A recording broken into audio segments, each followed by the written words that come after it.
Thank you very much. Linda Salmon.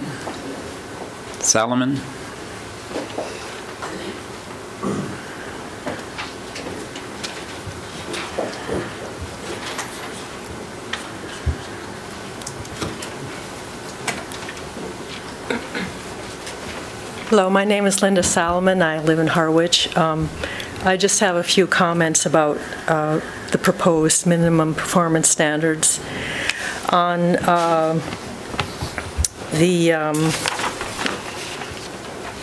the noise standard,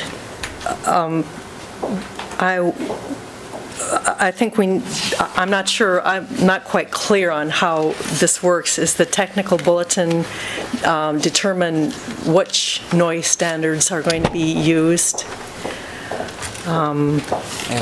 Because the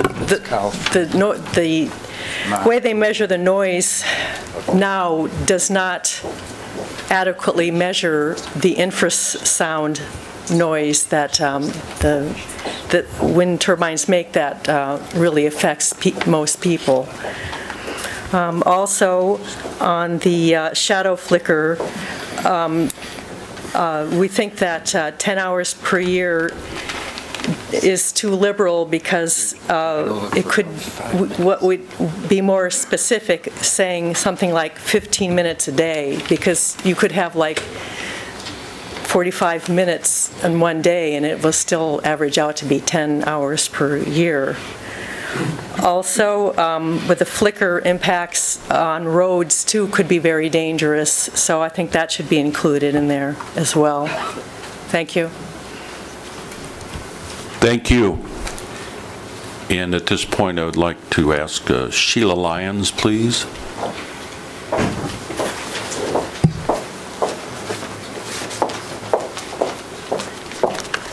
Thank you, Peter. And Mr. Chair, I am Sheila Lyons for the record, and I am also a county commissioner. But I just wanted to clarify that my fellow commissioner, Bill Daugherty, was here earlier and identified himself as the chair of the county commissioners. So I just wanted to clarify that this is not a position of the county commissioners that he was expressing. It is something that we have not really discussed between us, nor have taken a vote on. So I believe that Bill was speaking solely from his experience on various boards. But having said that, and having served on the Cape Cod Commission as a commissioner up until last month, I just want to reassure the public that it's been suggested that they do a more exhaustive study, and this has been scrutinized for at least the 2 years I was there, and I think the work had started before that. So it's not as though exhaustive studies and attention have not been given to this particular subject, and much debate as we've watched different tries at municipal wind being put into towns and then fail. Much of this happens because there are no standards. There is nothing to go by. And the Commission is responding mainly to several selectmen across the region who have asked someone to put some standards because they had nothing to go by. And when they were faced with these questions in municipal turbines, they really were shooting in the dark. The other thing I just wanted to say, that by having standards and then having technical bulletins being developed, and say a project comes in that trips the Cape Cod Commission, it allows more public input. It allows, there are subcommittee hearings that are open to the public, and then there are hearings such as this, and then there are the assembly hearings. So there is much more public input when there are standards in place, and there is much more debate on that particular project, not as do we believe in wind, or is it a good thing, or which way do we go with our energy plans. It is really about each project. So having said that, I happen to support the standards here, and that's my personal feeling, not as speaking as the Board of County Commissioners. Thank you. Thank you.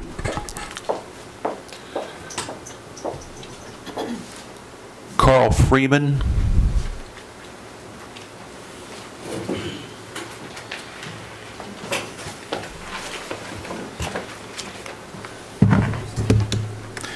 One note I wanted to make, and I did make this earlier at a different meeting, was that the flicker studies are based on, do not take into account tree cover. They are based on sunlight, 365 days a year, the wind turbine always being faced in a direction where it would be casting a shadow. So 10 hours a year could be between 0 and 10. And I'll be very brief.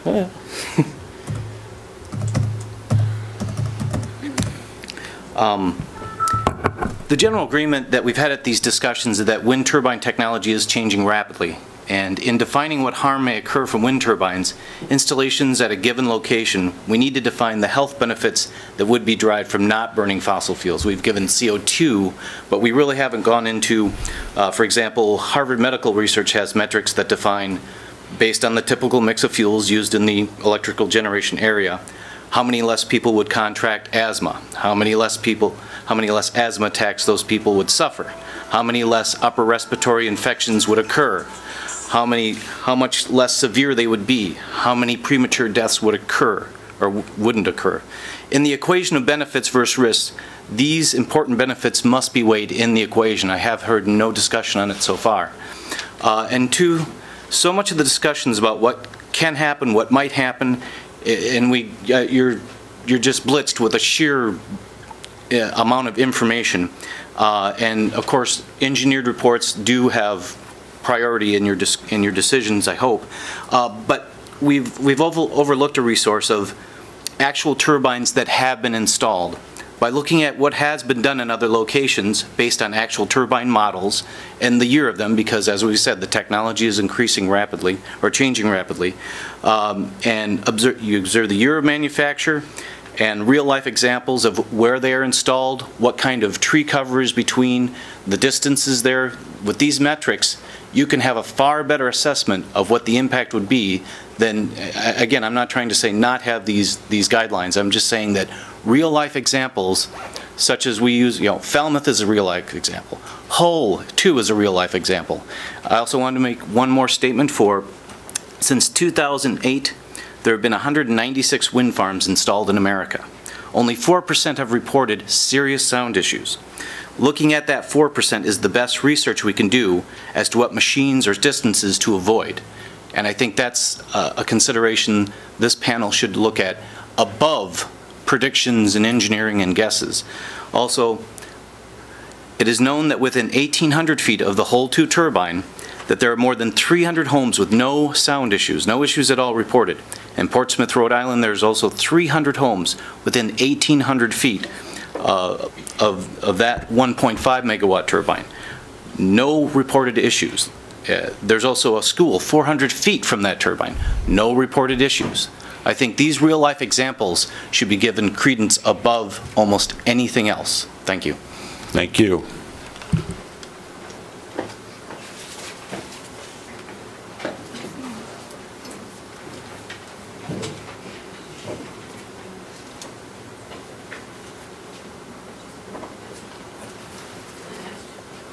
Mark Cool, please. Mark Cool.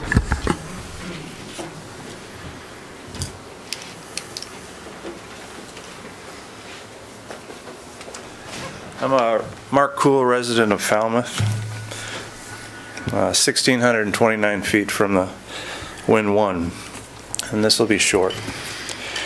There are boatloads of studies and evidence that would give reason to conclude these minimum performance standards are sound. And then there's an equal amount of proof that would support a conclusion otherwise. I would ask in your deliberations that the principal consideration weighed should be that for the safety and the general welfare of Cape Cod resident. I ask this because too often, which is evident today, the critical and the essential concern is lost. For example, Ms. Argo has contended in the past that the short-circuiting of all wind opportunity for Cape towns and businesses would have serious budgetary shortfall ramifications. Mr. Nizwicki has campaigned for not becoming an economic drag on these wind projects. He has used terms like legally defensible and has invoked the need to maintain political goodwill at the state level. I pose this one question. Is something questionably legal, or a dollar value, or a political ally worth the risk of jeopardizing the health and the safety of a Cape Cod citizen? The principal consideration on this matter cannot be economic, nor can it be political. The citizen, his family, his community entrusts and expects the Commission to legislate with priority given the most basic and fundamental interest first and foremost. I ask the Commission, while fully aware of the complexities of this issue, err on the side of caution for the sake of the citizen. I urge you to disapprove these amendments, return them to the planning and the regulatory authority or regulatory bodies for further examination. Thank you. Thank you.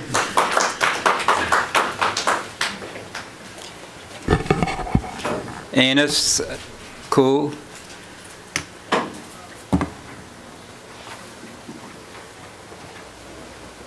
Hi, Annie Hartcool, sorry. I'm sorry. Must not have written it out well. I too am from Falmouth, 16-year taxpayer in Falmouth, living 1,629 feet from the Falmouth Wind 1. I'm interested, this has been eye-opening to me, I'm interested to know how many of those turbines that have been sited in America are in residential areas, because even though only 4% have had any complaints of noise, many of them are in the desert, and therefore the coyotes aren't talking about the noise. So I just would caution you on what you hear today as to what is real, live, impacting your decision making. I live with the turbine, not happily, and I'm happy to tell you that. You can know that my perception is not great. I have had 20 days in the new year, 9 of which have been sleepless nights. Last year I clocked over 100 nights of no sleep. I am a very happy sleeper. I'm not somebody who should be awake. I'm not someone who's ever had sleep disturbances. So this new neighbor of mine is what I attribute to my current sleeplessness. I have found on my Juliet deck off my bedroom more than 7, not 1, not 2, 7 bats. Never seen a bat in 16 years in my life in Falmouth on my property. I don't know much about what happens to bats when they fly by turbines, except for what I've heard at these meetings. Something about their lungs not being able to handle the whatever. But bats are dying, and they're littering my yard.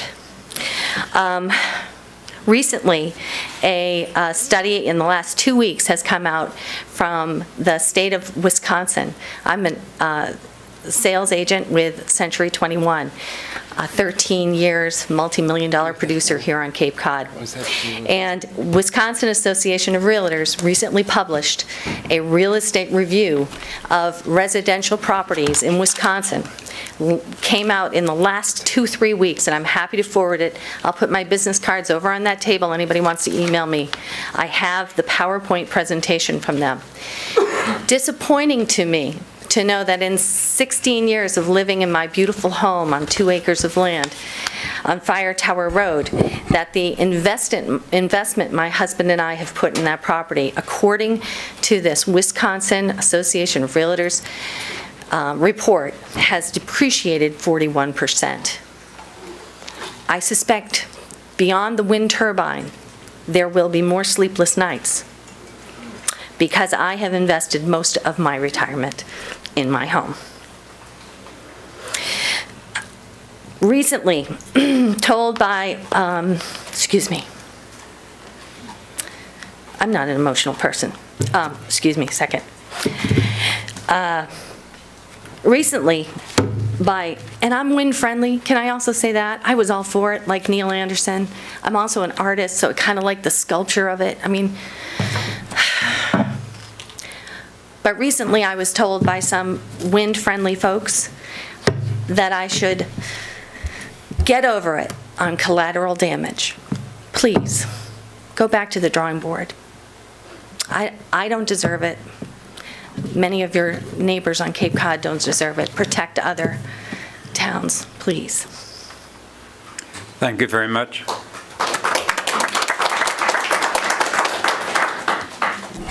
Malcolm Donald.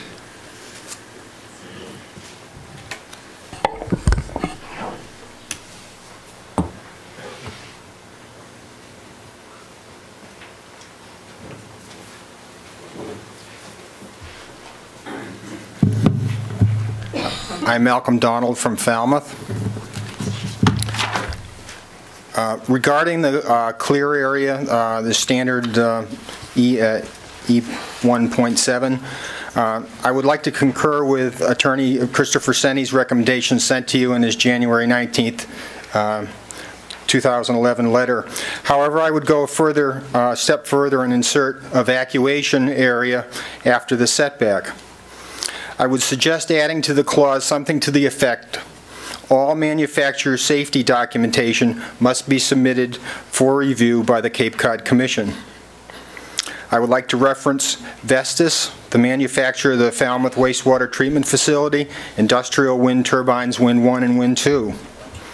In this situation, the Vestas Safety Regulations for Operators and Technicians Manual, page 3, calls for a distance of 1,300 foot setback, and the Vestas Health and Safety Instructions Manual on page 10 puts a safe setback distance at 1,640 feet.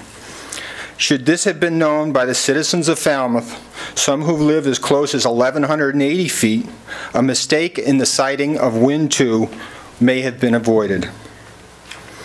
I would further suggest another clause to say, whenever a state highway is within a minimum distance, the wind energy conversion facility plans must be submitted to the Mass Department of Transportation for its approval.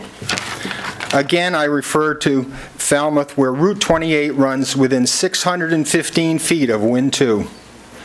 The Mass DOT would have to sign off that it is acceptable to have its road inside the General Electric minimum ice throw distance of 797 feet. Inside the Vestas Stay Clear setback area of 1,300 feet, and inside the Vestas evacuation setback of 1,640 feet. A signature of the Director of the Mass DOT regarding the siting of a WECF might avoid siting mistakes at Wind 2 in Falmouth and assuring the motoring public that any state highway running close to a wind energy conversion facility installation is safe to travel on. Another clause should be inserted that requires signed statements from each manufacturer whose equipment is being bid on the project stating that the setbacks for the site are appropriate. We need to eliminate another possibility, as in Falmouth, where Jack Sullivan at GE Energy on December 16, 2010, confirmed to me that his company had declined to bid on the Falmouth project because they deemed that the Falmouth wastewater facility industrial wind turbine Wind 2 site to be too close to Route 28, mentioning ice and saying that the site is under the GE setback requirements. Sullivan said GE is serious about protecting the public. General Electric was concerned about the unsuspecting general public driving on Route 28. Had this information been known to the public, Wind 2 would never have been miscited.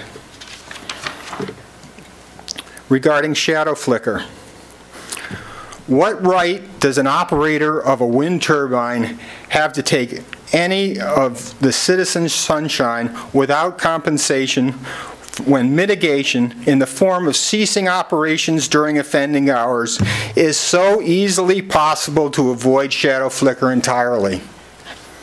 Let me explain. I have shadow flicker every sunny morning from the Falmouth Wastewater Treatment Facility Industrial Wind Turbine Win 1. We have lived in our home for 22 years. We are just completing a 2-year project to open the north and east side of our living space to be better able to enjoy the woods which surround those 2 sides of our home. We have installed 10 new windows to enable the sunshine into our living space. Now the town of Falmouth has its first industrial wind turbine located between us and the sun. Our home is like a disco in the morning. The town of Falmouth has taken our sunshine. I wish you could experience it.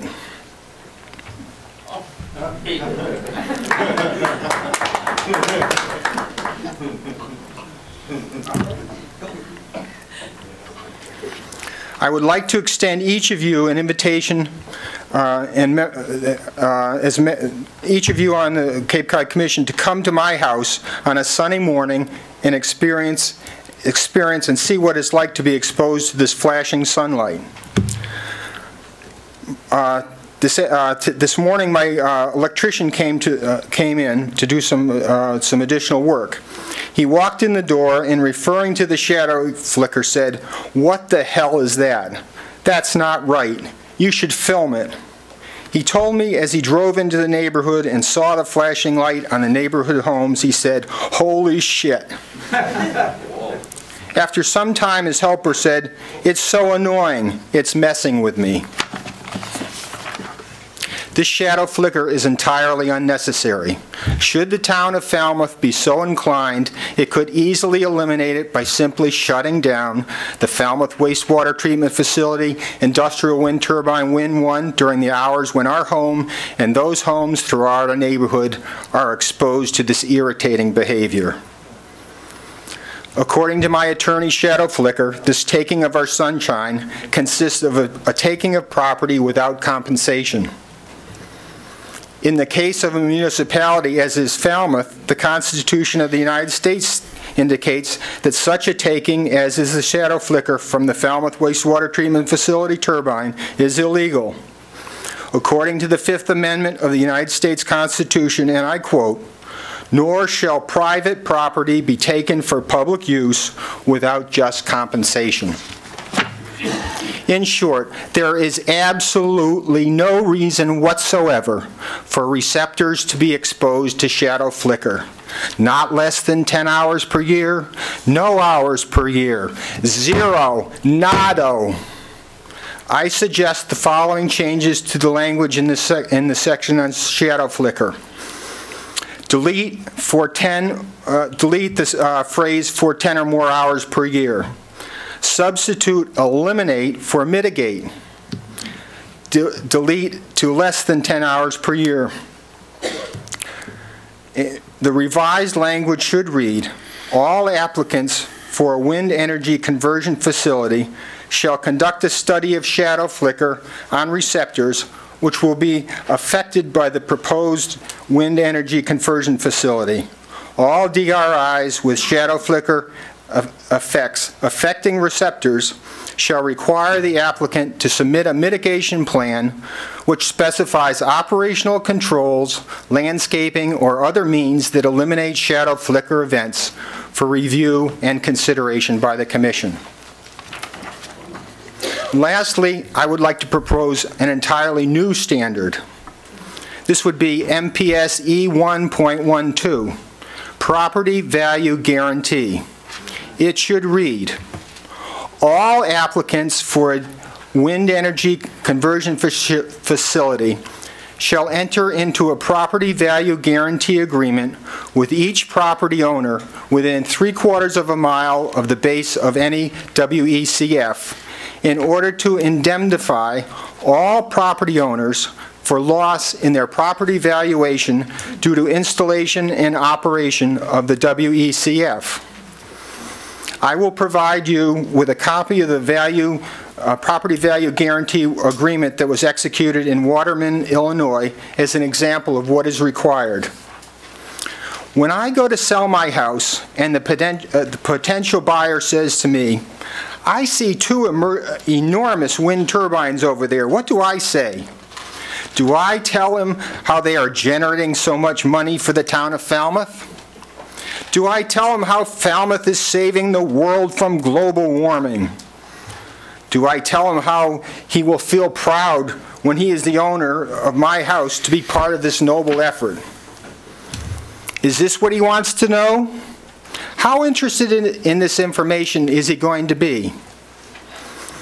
Should I just leave it at that and tell him that he lives in my house, he will feel, when he lives in my house, he will feel like he's back in the 80s at a disco in the morning?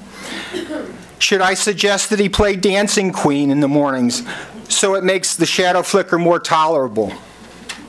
Should I tell him he should watch out for flying pieces of turbine blade that might be hurled into his bedroom while he and his wife are sleeping? Should I suggest that he consider whether he should have his children play out in the backyard where a piece of turbine blade could instantly kill them? Do I tell him that there will be many nights when he won't be able to sleep and that he will go to work exhausted? Do I tell him to expect that he and his wife may not be just limited to sleep disturbance and perceived stress, but also resulting ill effects, including and especially cardiovascular disease, but also chronic feelings of depression, anger, helplessness, and in the aggregate, the banishment of happiness and reduced quality of life? Do I tell him that his children may develop permanent ringing in their ears?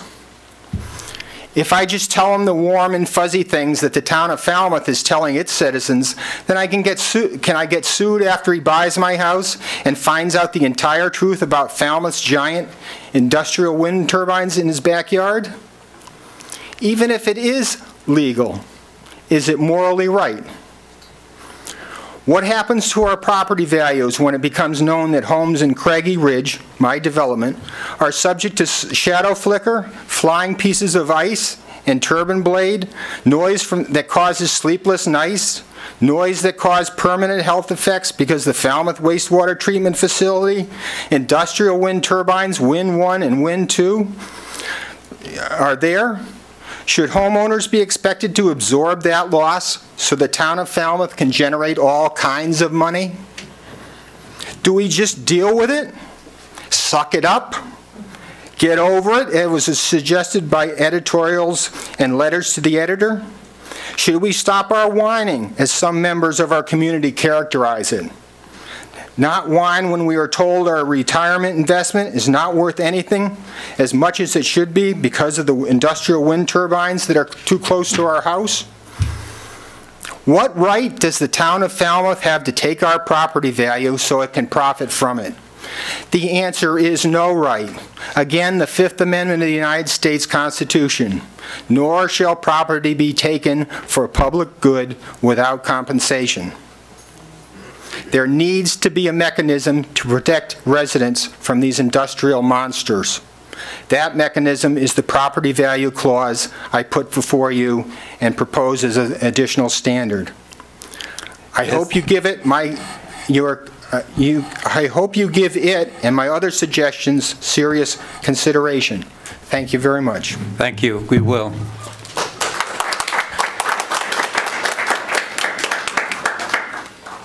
Lydia Manter.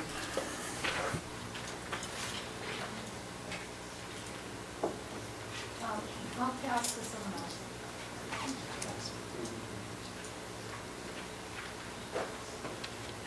Just passing.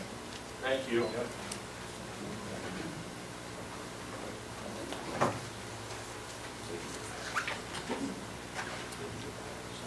All right. Next. I just want to make one comment. If we cover all the people on this list, we'll be here for another 4 hours if the testimony is as long as some of it's been. It's been very good and it's been very helpful. And but I would ask those that can, and they can, just to sort of try to capsulize the essence of what they have to say. The commission is very attentive to these comments, and we will go on. Lydia passed, is that the idea? Those people don't want to speak, Mr. Chair. Okay. Okay, those people do not want to speak. All right, thank you very much for that. Eric Bibler?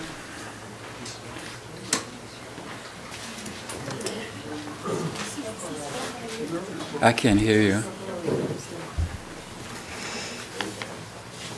What is she saying? I don't know what she said, but Bidler spoke already. Hi, I'm Eric Bibler, and I'm head of Save Our Seashore from Wellfleet. Yes. You spoke earlier, Yes. and we know who you are. Okay. So let's get to the point, okay? Okay, great. Well, there are a lot of things to say. I'll try to keep it brief. I'll try to make a few specific points, and I want to address a couple of things that have been said here today, and then I'll try to simplify the issue as best I can. Maybe use some things that haven't been said today. Okay. And let's see how we do. All right, well, let me just cut to the chase. I believe, and there's a large number of people that I am in close contact with, who believe that the minimum performance standards as proposed are grossly inadequate. We would all urge you not to vote on them today because we think, as you've heard from numerous other parties, that they require substantial additional thought and work. We've tried to communicate that. I would also disagree with the executive director's characterization of the process. I can tell you that there are a large number of critics of the prior steps of the process who are really very, very angry. They felt that they were given to believe that they would be invited to participate in the formulation of new standards. I know there are people whose calls have not even been returned. One example is Lily Green and Preston Ribnick, who started Windwise Cape Cod with some of the other people in this room for the express purpose of trying to disseminate information and educate the public. They're in Australia, as mentioned previously, meeting with Sarah Laurie, who's a doctor who's conducting a large clinical research project over there. They've also done extensive interviews with people who live near a wind turbine project there, which they either have or would like to provide those interviews to you. When I notified Lily and Preston via email that I had stumbled on the fact that these minimum performance standards had been revised, and I was not informed or notified either, despite some pretty considerable involvement in this process, Lily's immediate comment was, "This is so wrong. You know, we were given assurances that we would participate." So if for no other reason, I would urge the Commission to take a step back and to give this some more time, because I do feel that there's a significant number of people that feel that they're excluded. Now, on to some specific points, and then I'll try to sum up the problem. There's been a lot of debate. There have been a lot of op-eds. There have been a lot of letters. There's been some public discussion. One of the things that we've heard repeatedly is that there is no credible evidence for many of the harms that a lot of people have tried to raise awareness of. By the way, many of the people in this room have spent, I know from personal knowledge, as much as 15 months studying this issue of wind turbines incredibly intensively, going back to the Wellfleet proposal, or there are people from Eastham, you know, and earlier proposals that have done a lot of study on this issue, and they have studied it intensively. And the reason we're still involved, I personally got involved because I thought it was an outrage to put a 400-foot industrial tower in the Cape Cod National Seashore, and I thought it was a gross violation of their congressional mandate against no commercial or industrial use. So what am I doing here? Well, the reason I'm here, and the reason a large number of dedicated individuals are here, is because people in other towns that were facing similar projects appealed to us, said, help us. We've just found out about this thing. We're doing some reading. We're very worried. No one will listen to us. We're being marginalized. You know, we're being ostracized by our communities. We're being told that we are, as these people in Falmouth have told you, that we are only a minority and that we should be willing to sacrifice our interests. So this movement is not just Cape-wide, it's Massachusetts-wide, it's national in scope. This awareness is growing. That's a background. One of the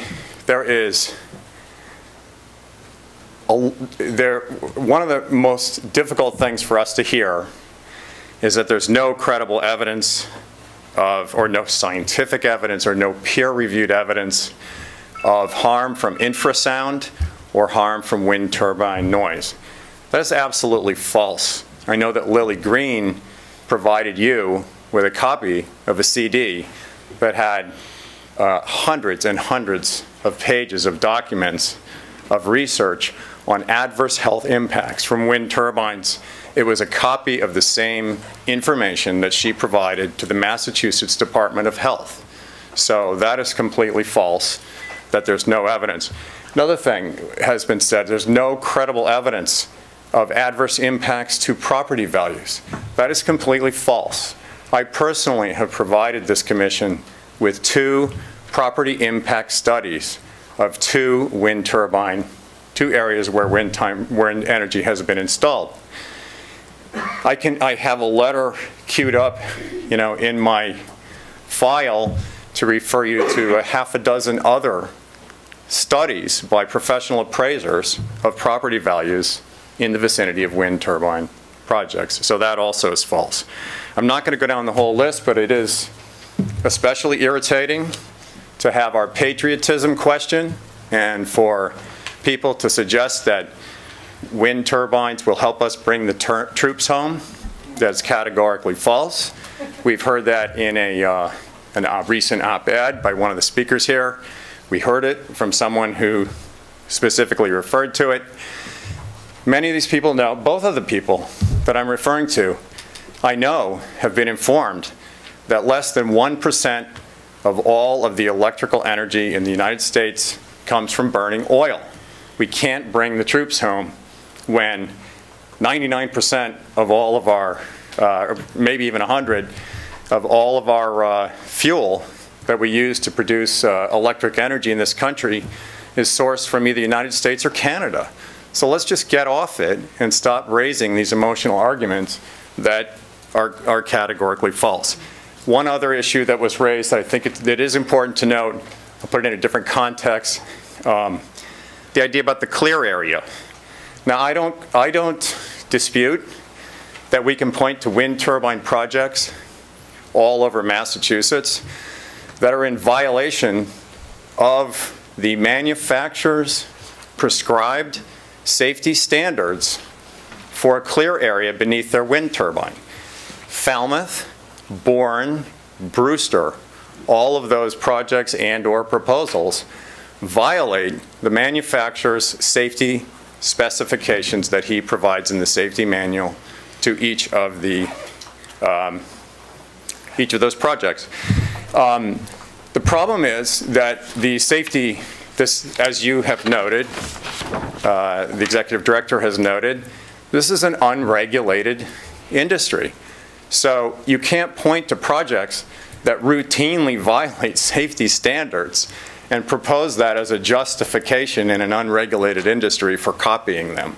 You know, just as you cannot propose that we build a wind turbine in Brewster that's approximately 700 feet from Route 6. Yes. If there's going to be any further discussion about Brewster, I will have to leave, because we have a permit in front of us, and if there's going to be any discussion of the Brewster turbines, I will recuse myself. I won't mention it. And that goes for anyone else who speaks here. If you want me to listen to what you say, please do not mention the Brewster situation. Thank you. So here's the problem. Let me just sum up. This is the core problem here. This is the problem all over the Cape. This is the problem in every community where you're going to find this problem and all over the world.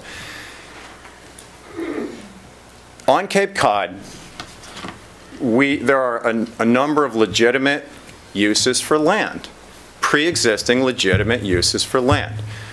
Residential development is one use of land. Historic preservation is something that we're very sensitive to on Cape Cod, and for good reason. And the commission was established, in part to preserve the unique rural character of Cape Cod in the areas that inevitably required development, in contrast to the National Seashore. The National Seashore, 61% of Wellfleet is in the National Seashore. It's part of a national park. It's a conservation area. That's a dedicated use of land, and that's legitimate. So between historic preservation, conservation, residential use, and recreational use, these are all the things that define Cape Cod. And at times, they have some issues to work out. Just as we know, there's a perennial problem on the Outer Cape, or, problem to be solved between, say, residential use and the national park. But we're able to resolve those issues. Here's the problem. Industrial wind turbines are incompatible with all of those other uses of land. They're incompatible with conservation because the chronic noise, as national park scientists themselves have shown generally about chronic noise, and a number of other studies have shown specifically about wind turbine noise, chronic noise drives off the wildlife, and it presents a threat to habitat. Industrial wind turbines are incompatible with the preservation of the historic character of a region. The Old Kings Highway Commission has tried to stand up on Cape Cod and said, hey, this is something worth preserving. We have a historic character in this region we want to preserve. When they stood up, this lonely little committee, to the project at the community college, the state of Massachusetts joined a lawsuit against them to try to force them to relent.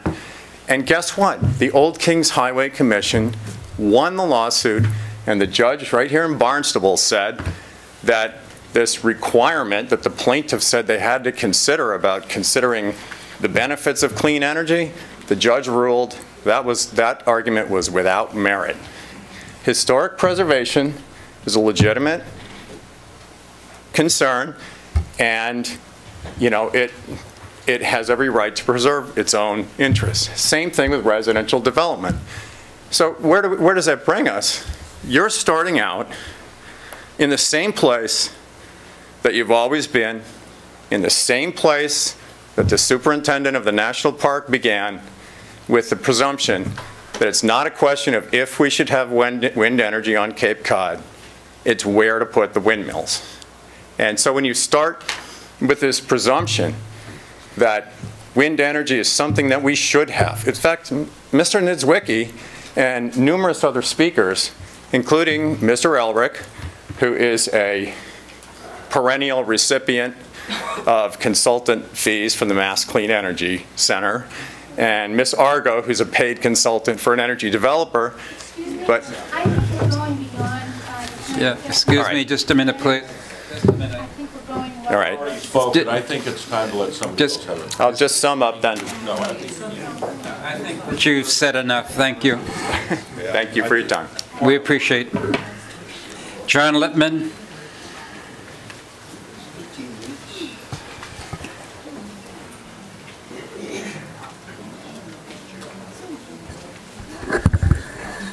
Mr. Chairman, can we try to encourage the future speakers to refrain from any personal characterizations or... Excuse me. I just assumed that we all would realize this, that we refrain from any personal references, personal comments. It's not what this is about. Mr. Lippman. Thank you. Mr. Chairman and members of the Commission, thank you for being here. I have some materials, and just I will hand them out when I'm done speaking. I'm going to try to keep it as brief as I can. As we were sitting here, I was crossing more and more things out to try to keep things moving. You have 5 minutes before we... Before you start, I think I might be able to do that. Okay. My name again is John Lippman. I'm the president of Lippman Development Strategies, LLC, and I want to offer some comments today. But before I do, I also want to note that Jerry Ingersoll, who is one of the property owners and proponents of the new generation wind project, we're not here to talk about that today, is here. And I just want to mention that Jerry is an individual who has been a long-term resident of Cape Cod. He's very concerned about the continued reliance on fossil fuels, and he is investing a lot of his personal money to go the extra steps, to go through the commission process to make a project that he really believes is very important for the future. And I know there are also a lot of people here who are opponents, and very well-intentioned, very good people. And it's my commitment to try to keep a dialogue civil and to try to be as accommodating of everybody's points of view. I do understand that. Having said that, I think I'd like to just hit upon the key points I want to make. I'll try not to be repetitive of other speakers and move as quickly as possible. We were generally supportive of the draft enabling regulation that came the first time around. Mr. Lippman, could I just say, you should not make any reference to any other things that are before the commission at this time. Okay. It's not the proper time. Sorry, and I did not mean to make a reference, so, and I shan't anymore. So,